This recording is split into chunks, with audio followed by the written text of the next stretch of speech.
우리가 위장질환을 치료를 하다 보면은 자기가 먹어야 될 음식, 먹지 말아야 될 음식을 잘 구별해서 먹으면은 소화장애도 없고 체기도 없고 치료가 잘 되는 사람들이 있는데요. 그거를 잘 몰라서 자기가 먹지 말아야 될 음식을 먹고 또 체하고 이거를 계속 반복하는 환자들이 많아요. 그래서 제가 환자의 단계별 음식표를 제가 만들어서 정리해 본 게 있습니다. 그게 음식의 5단계인데 먼저 체하고 아니면 위장이 엄청 안 좋아서 음식을 먹기만 하면은 속이 거부룩한 사람들이 있거든요. 그 예전에도 오랜 병을 앓고 난 뒤에는 미음이나 죽을 먼저 먹고 나서 기운이 좀 차려지면은 진밥을 먹게 되고 반찬을 먹게 되고 이런 섭생의 단계가 있는데요. 섭생의 단계를 5단계로 나눠서 자세히 설명해 보도록 하겠습니다.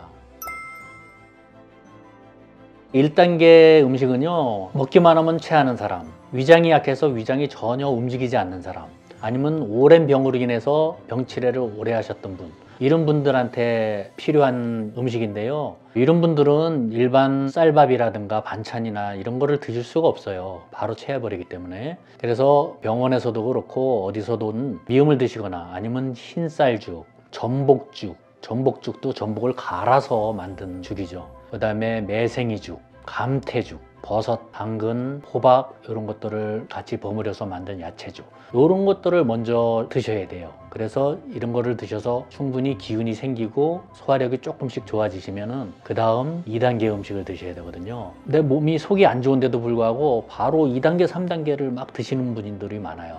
그러면 탈이 나게 돼서 다시 1단계로 돌아야 되시는 분들이 많거든요. 그래서 일단은 내가 너무 속이 안 좋다 이러면 항상 이렇게 죽으로 먼저 속을 다스린 다음에 2단계로 넘어가셔야 됩니다.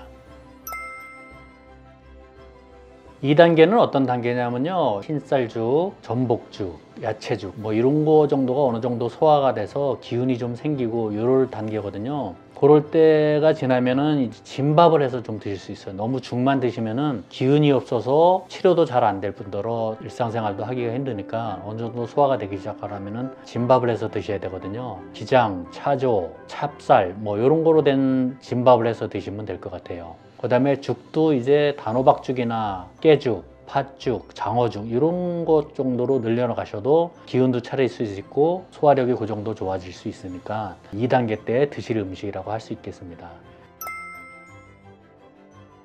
3단계는 소화가 어느 정도 되고 기운도 나고 해서 우리가 명치를 눌러보면은 채기도 없고 명치가 좀 말랑말랑한 단계가 있거든요. 그 단계가 되면은 3단계라고 할 수 있는데 3단계 식사를 할 수 있는 단계라고 보시면 됩니다. 2단계까지는 고기를 절대 드시면 안 되는데 3단계 때부터는 고기를 좀 드셔도 되거든요. 그래서 닭고기, 소고기 삶은 거 정도 드셔도 되고요. 아직 굽거나 이런 것들은 안 됩니다. 그리고 찜이라든가 이런 거 정도는 드셔도 되고요. 돼지고기는 3단계가 되셔도 드실 수 없습니다.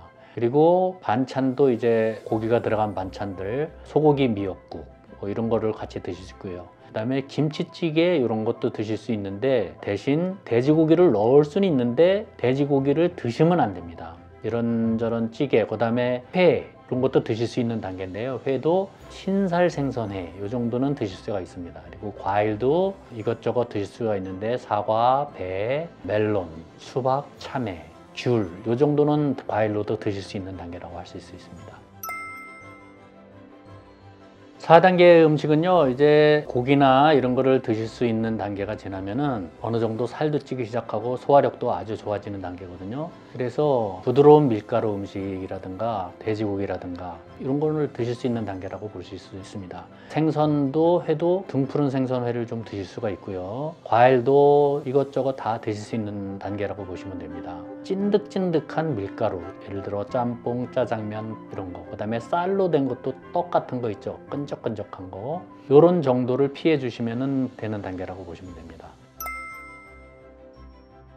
5단계 음식은요, 이제 위장 질환이 거의 다 난 단계이기 때문에 보통 사람들처럼 식사를 하시면 되거든요. 그래서 특별히 가리는 음식은 없고 밀가루라든가 돼지고기, 소화 잘 안 되는 딱딱한 음식 이런 것도 다 드실 수 있는 단계라고 보시면 됩니다. 다만 주의하실 점은 드실 때 항상 꼭꼭 씹어서 천천히 드시는 거, 그 다음에 과식, 야식 안 하시는 거, 이 정도만 잘 지켜주셔도 위장병이 다시 생기지 않으실 겁니다. 그리고 각 단계별 기간이 조금씩 정해져 있는데요. 어느 정도 우리가 한 일주일 정도 치료하게 되면 1단계는 바로 지날 수 있거든요. 그리고 2단계 음식이 보통 일주일 지나서 한 달에서 한 달 반까지 길면은 그 안에 보통 끝나게 되는데요. 그러면 명치가 어느 정도 딱딱한 것들이 다 풀어지고 말랑말랑한 단계이기 때문에 바로 3단계 음식을 넘어갈 수가 있어요. 그래서 한 달이나 한 달 반 정도 지나면 바로 이제 3단계 들어가시면 되고요. 그 다음에 장이라든가 소장까지 딱딱한 것들이 풀어지고 기력이 생기고 하시면은 4단계가 거의 풀어진다고 보시면 됩니다.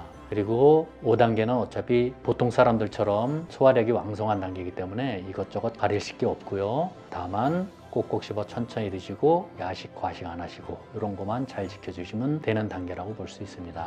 이상입니다.